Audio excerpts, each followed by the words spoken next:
Ayan, hukot na lahat. Ayan siya. Ayan. Ngayon, anong nangyari?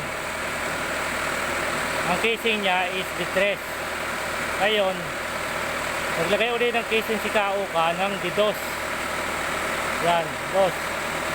1, 2, 3, 4, 5, 6, 7, 8, 9. Bali siyam na didos na casing na tig 20 feet. Tapos ang maestro na di una. Anong nangyari kasi is nagdalawang casing si Kauka kaya walang tubig.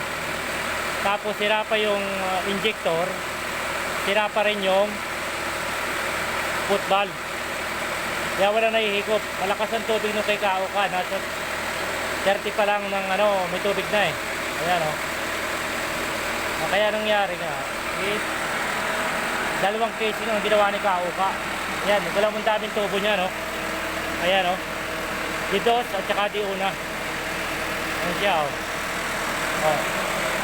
Paano makakasip-sip? Ang injector sira. Ayan, oh. Tapos yung foot valve sira din. Oh. Ayan, oh, yung gasket sira na, oh, busalsal na. Oh, salsal na yung gasket. Oh, kaya pa paano ba makahigop yan? Tapos yung yung didos pa, nilagyan pa ng didos. Mintras na distress yung casing, tapos yung istro di una, dapat ganun. Ang nangyari kasi, ang casing ay distress, tapos nilagyan pa uli ng dos.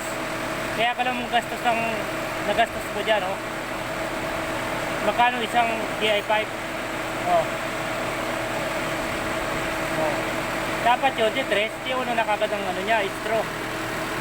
Ang nangyari, didos, dilagyan ulit ng didos. O ayan.